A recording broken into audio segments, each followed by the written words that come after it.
Welcome back to Legalese 123, where we are covering cases across America. Hello, and welcome back to Legalese 123. I'm your host, Missy K. I hope you are having a fine Tuesday, January the 6th. How is everybody doing thus far? We are 6 days into this new year. Hopefully, everybody is doing very well. Everybody is healthy. Kids are back to school, question mark. Are your kids going back to college? Question mark. How is the weather in your area? Hope everything's going well. Well, a lot's going on in courts. Courts are courting today. Karen Reed was supposed to have a trial today, or not trial, was supposed to have a hearing today. That got pushed back. Sarah Grace Patrick's trial got moved. So, what are we going to do? Well, there's always something going on. And if you haven't been following me, you need to have the latest update in the Kouri Richins case. If you don't know Kouri Richins, I'm going to go ahead and give us a road so far. So here we go. Kouri Richins. Kouri Richins. This is Kouri Richins, Utah versus Kouri Richins. Kouri was married to Eric Richins, and something happened to him, right? They were married. It was Eric Richins. There's just some lovely photos of them and their family. Kouri had a real estate company that she was flipping houses and selling them. So she'd buy a dilapidated house, fix it up, and sell it. Well, she got underwater. Financially, she was flipping the houses and she had too many things on the market. She wasn't selling fast enough, but she wanted to buy the mega mansion. And here's the mega mansion. It was $2.9 million. And so she wanted to buy that and to flip it. She is just outside of the Salt Lake City area. And so she decided that she wanted to buy this house. She also had some other things going on as well. So she was underwater as far as money was concerned. Her husband had his own company. He was doing like landscaping, brickwork, etc. And he was profitable.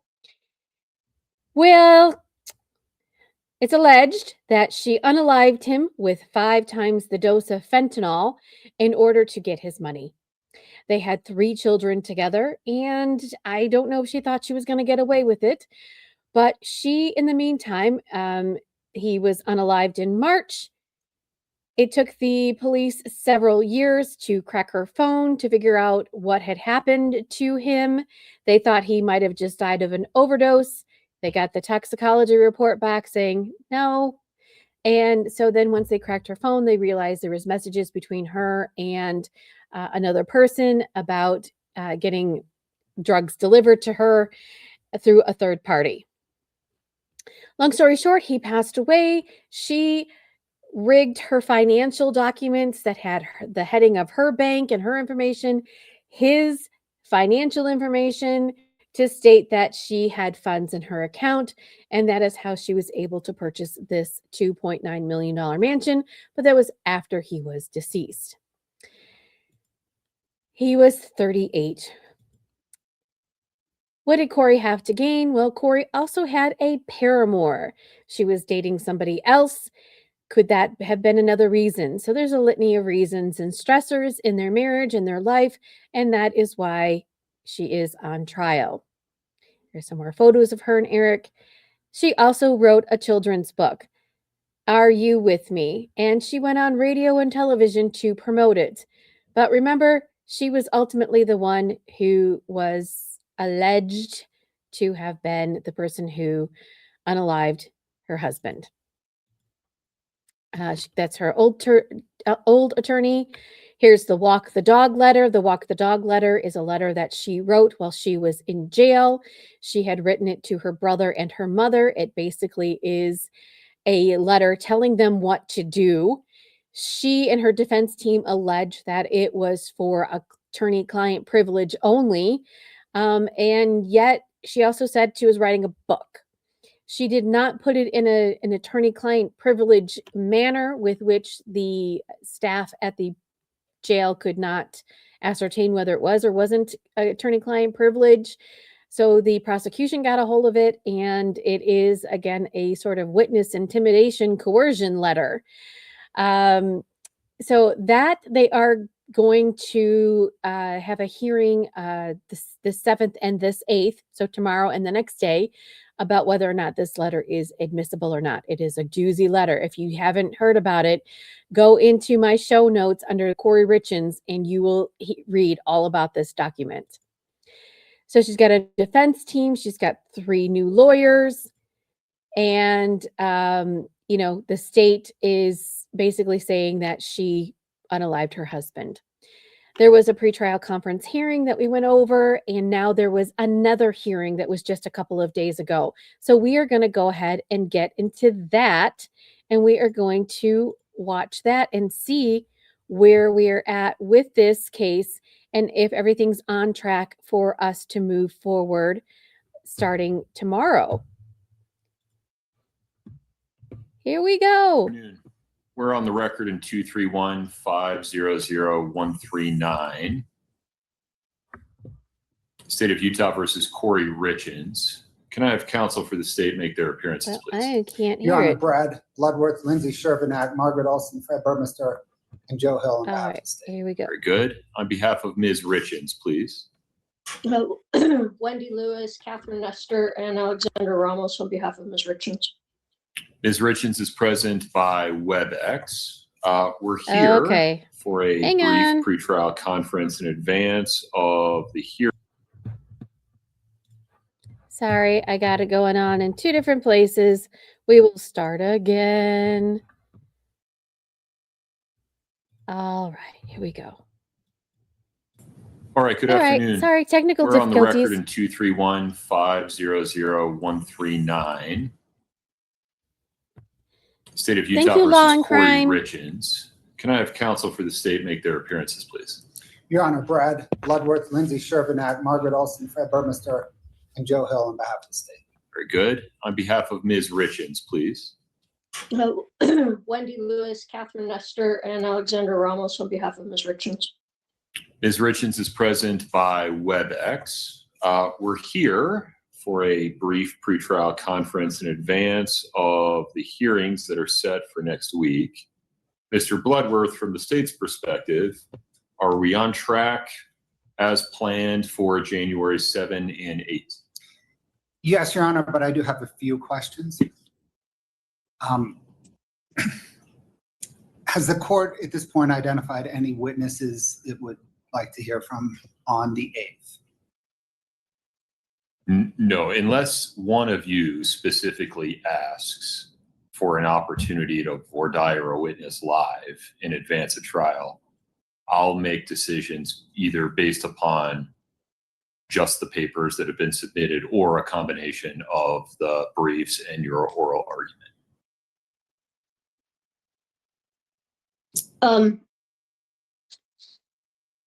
Okay, it was my understanding, is this incorrect, that we were going to hear testimony from Molly Amon and Brittany Fox on the profiling issue?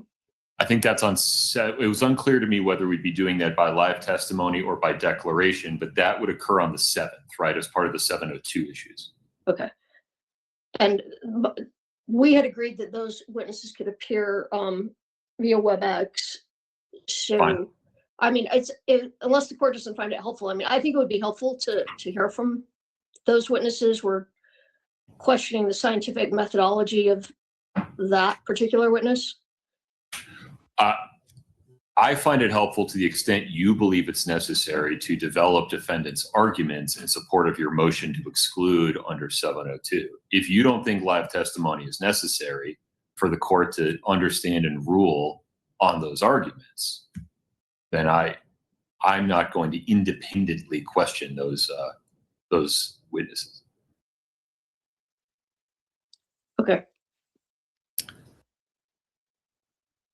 Your Honor, back to January 8th. Yep. Well, may we stop just for a moment on those two witnesses? As the defense told the state that they want you to have those two people available to be questioned on January 7th. They will be here via WebEx. Got it. Okay. Sounds like everybody's options are preserved. Amon and Fox. That's, Right, well, Amon is ours, Fox is there. And Fox is ours. Yeah. Yeah. Okay.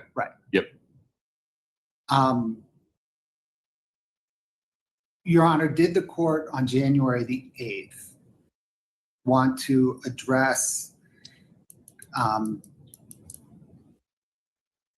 the motion regarding Greg White's subpoena, Maria Bramwell's subpoena, and the motion to appoint counsel for Lisa Darden? No, I'm hoping to rule on all of those in advance of January 7 on the papers. I candidly had hoped to do that by now, but other cases got in the way. Now, if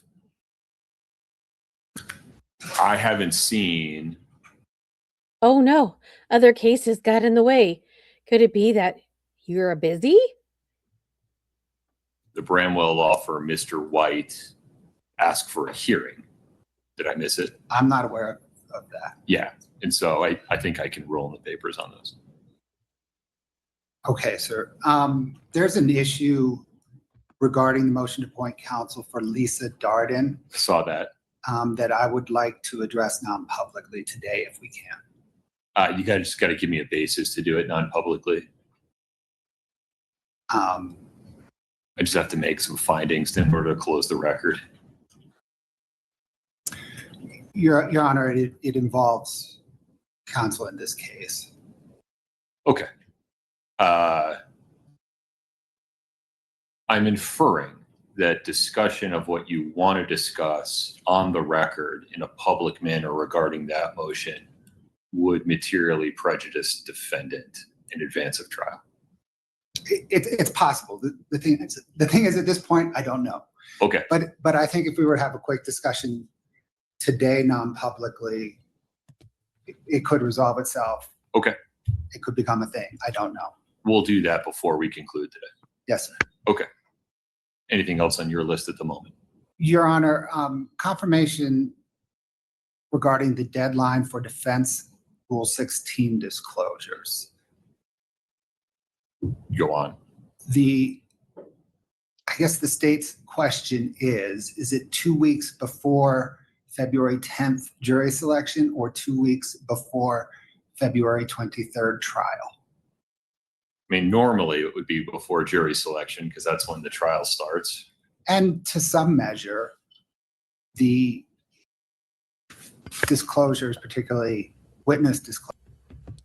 Okay. If you're wondering who Lisa Darden is, it is Kouri Richins' mother. There has been some speculation that Kouri Richins' mother wasn't unnecessarily a party to everything that was going on, but that she might have known a few things about the transactions of Kouri's whereabouts, financial situation, etc. Again, it's the walk the dog letter was definitely a tell my mom sort of what to do sort of situation. So that is what's at hand. And does her mother need legal counsel to represent herself to see whether or not she is going to be charged with anything? We shall see. Back to the video. Disclosures may impact voir dire. Right. Is Ms. Nestor, Ms. Lewis, is that possible? I think that's what we were planning on. I think the last time we talked about it, the court had told us ours was due February 6th, maybe. But I guess that would not be 2 weeks before jury selection. Is that, so we're asking to make it sooner? I don't know. I don't recall that, but that's entirely possible. My apologies. Tell me what your current plan is. Currently, we were planning on producing on the 6th of February because I think that's when you had required it previously on the hearing when you set their disclosure date. If they need it, I mean, I think I could get it a week earlier if that would solve the problem. I don't think that's going to be a huge problem to get it a week earlier. But Mr. Bloodworth, what does the state need? Week earlier works, Your Honor. Can we agree on here? Can we compromise on February 2nd in case they need the weekend to finalize some stuff? Yes, sir. Okay. Ms. Nestor, February 2, please. And that's for both witnesses and exhibits? I'm getting yeses from the state. Yes, I've got that, Your Honor. We'll comply with that date. Thank you. Mr. Bloodworth. Your Honor, I think right now that's all I have. Okay. All right. Ms. Nestor, Ms. Lewis, Mr. Ramos, are we on track for next week? Yes. We were wondering, and this isn't really about next week, is there a date that we know we will have all the jury questionnaires back? I know before you said no later than January 19th. Does that mean we may be getting them on January 19th, or could we get them possibly all by January 17th? When could we plan on seeing those? Yeah, that's a timely question. Let me, I had some correspondence with the jury clerk that's managing that process. Let me give you an update. One moment. Okay, so they are to get the witness and the exhibits to everybody by the 2nd of February. But just remember, tomorrow and the next day they Okay, have as of December 30th, a hearing on all these other issues. 1,486 questionnaires had been completed. 345 had been summoned but had not responded to the questionnaire. Those 345 were getting reminders to do so today with a deadline. Well, they'll get a reminder either today or on Monday with a deadline to finish it by the end of next week. I asked the jury clerk to send me the Excel spreadsheets on or about January 13. My plan would be to send it to all counsel on the 14th or 15th. Oh, great. Thanks.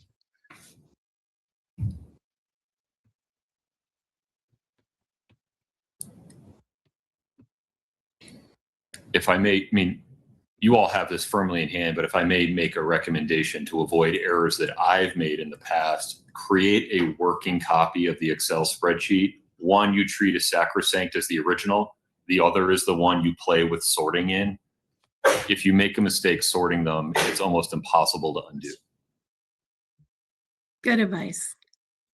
Okay, so 1,000 plus questionnaires went out. About 345 people haven't responded. They are due to respond. Remember, if you get a subpoena request or you get a request for jury duty, it is your civic duty to respond to that. Will there be penalties or perjuries or anything of that nature if you don't fill it out? I don't know. But just remember, so they are in Summit County, which is outside of Salt Lake City. So what is transpiring is that, excuse me, they want to make sure that they can get a solid jury. They want these questionnaires filled out. They want to go through them. They want to make sure that they can get enough people in order to fill that jury box. So in other cases, we've seen 12 to 16 to 18 people that they want to fill. Obviously, you want alternatives, but I don't know what the box in this area, how many they require, 6, 12, I'm not sure. We'll find out soon enough. But remember, they just need 12 people, or we'll say 16 with alternates, right? If not, this case gets kicked down the road, and then they're going to have to figure out where they're going to get jurors from, whether they're going to bust them in or whether they're going to move this trial. So right now it's still on track. We're still on track. Okay, keep going. What else do you have on your list?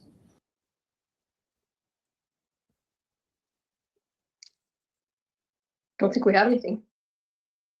Ms. Nestor, anything else until we go into a closed session?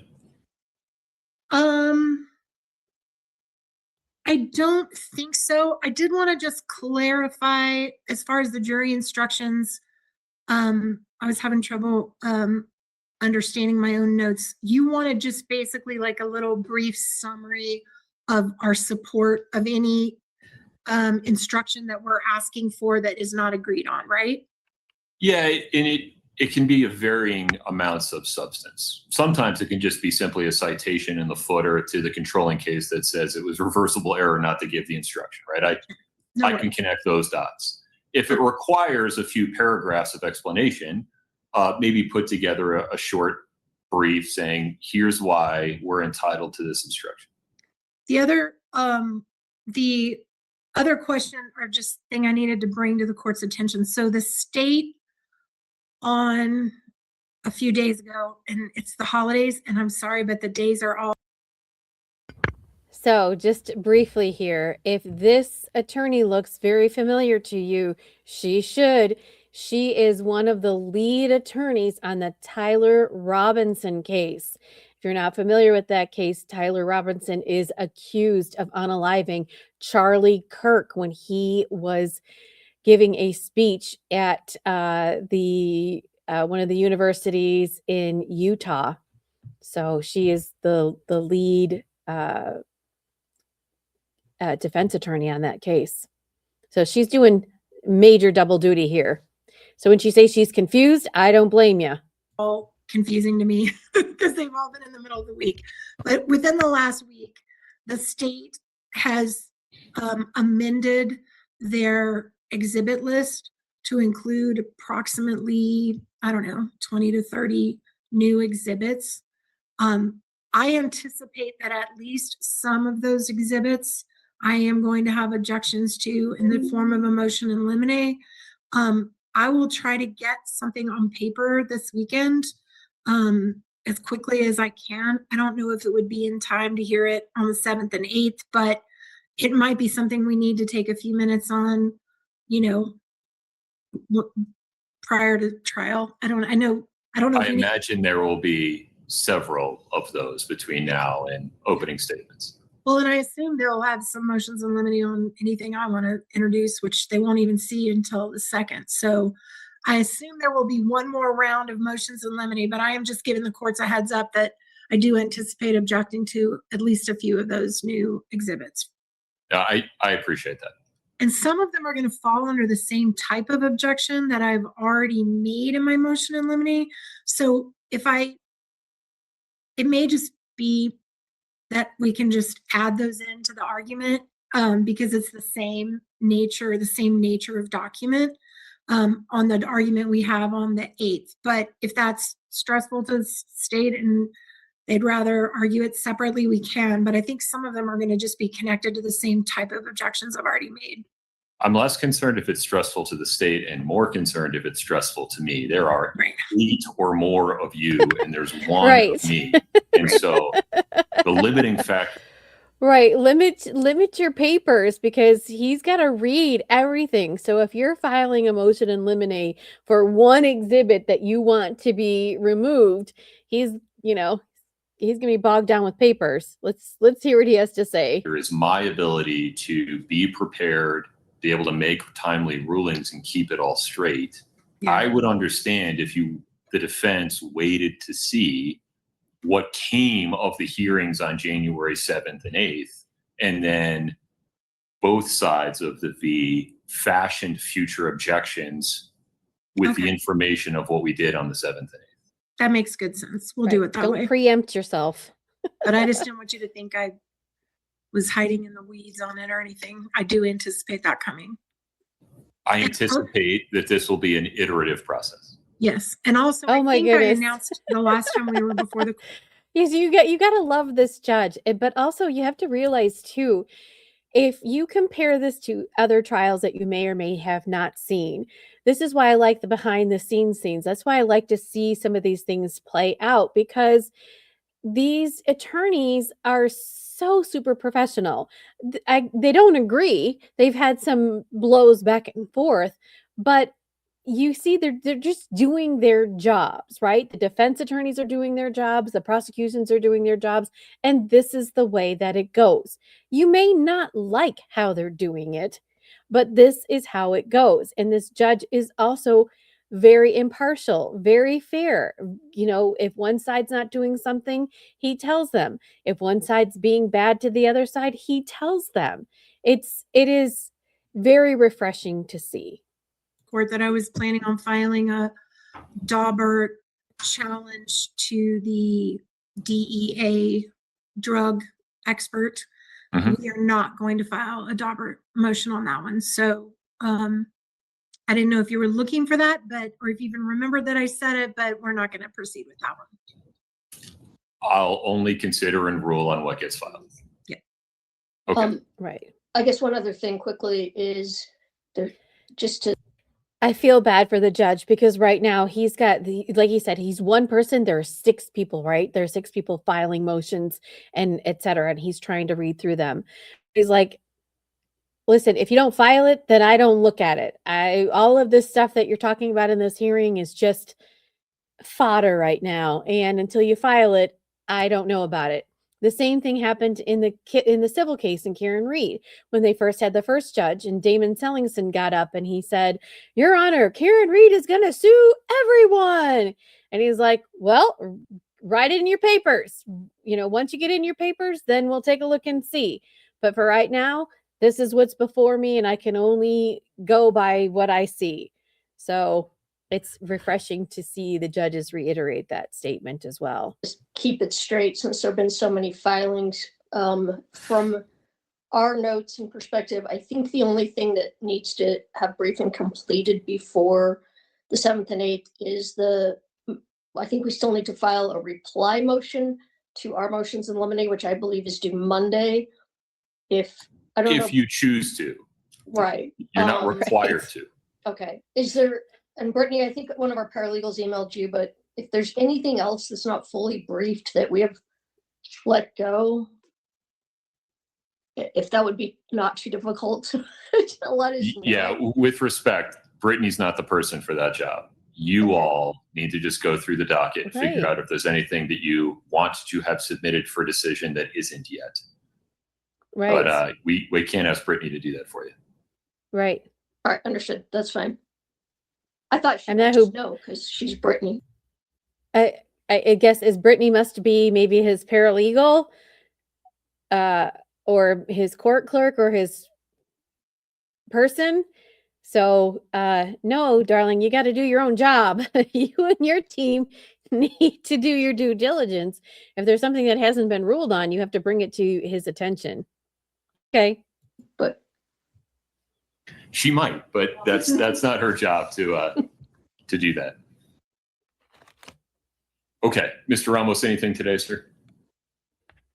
Poor Mr. Ramos. All right. He's Let's covered see. up by the law and crime thing.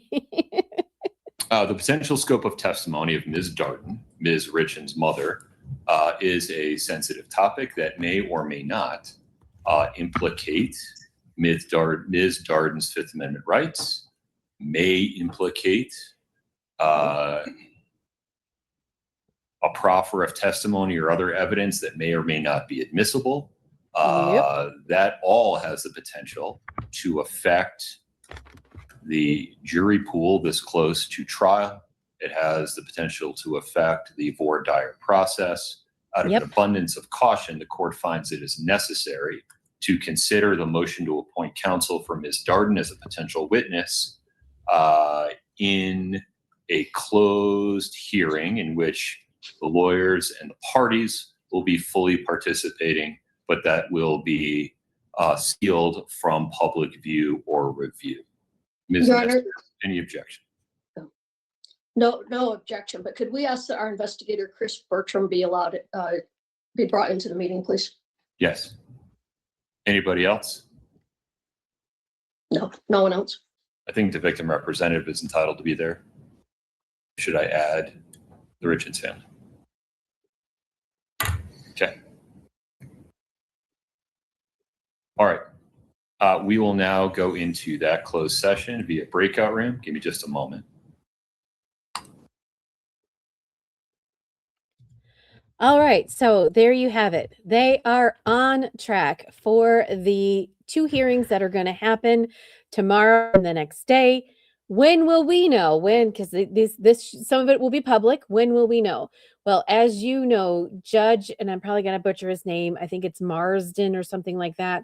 He does not like this being publicized.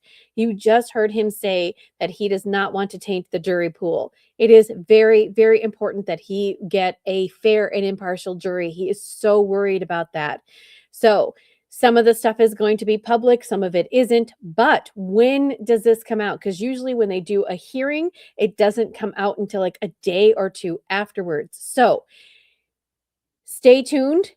I'll update you as soon as I have any further information about what is happening. But we definitely want to hear what's going on in those two hearings, because so what witnesses are going to come in? What witnesses aren't going to come in? What are they going to tell us? Because there's still a lot of things that we don't know about as the public. Will we know things? Because remember, some things are not going to be for the public's ear until the trial happens. Then the walk the dog letter. It is so, so important that we find out what the decision on that is going to be, because it has been a sort of bone of contention for the defense, because it is quite implicating her in sort of a consciousness of guilt sort of thing. And then obviously the prosecution wants it in because it goes to her state of mind. So what are we going to glean from that? I don't know. So let's go ahead and remove this. I just want to bring this back up because this is where we're at. So tomorrow there is going to be a defense motion to exclude the state witnesses, and they're going to go through all of their motions in limine and stuff of that nature, and anything that the judge hasn't ruled on thus far. Then the next day is going to be the state motion of the admissibility of the walk the dog letter. There's probably going to be some other stuff as well. As you heard, they are trying to get all of the witness exhibits and stuff in, and they're trying to also get all of the questionnaires for the jury sometime prior to February 10th, as you see. So jury selection is to begin around the 10th of February. Trial is set for the 23rd of February. Again, I talk about this all the time. Currently, right now, they're on track, right? Choo, choo, choo, choo. The train is going down the rail. This judge is really trying to make sure that this goes on, because this has been quite some time that this has been lingering. And he wants this to go forward because now he's got it on the books. They had a stoppage because she wanted to get a change of venue. He said no. They went up to the state Supreme Court. They said no, everything is fine. So let's go here. So it's been a lot of bumpy roads with this case. Stay tuned. Will this take place? Will things continue to go on track? There are a lot of things that are going to come in, a lot of bumps in the road. We're going to see if any of those bumps derail us, or whether or not we're just going to roll on over them and keep on going. So make sure you like and subscribe if you want to hear more about this Kouri Richins case and any other cases that I am covering. Make sure you like and you comment how you think this case is going to go. Do you think there's going to be any surprises, anything that you haven't heard of, anything that you might have heard of, and if there's anything else that you're interested in? So stay tuned. Thanks for watching. Thanks for watching Legalese 123. If you like what you saw, please like and subscribe for more content.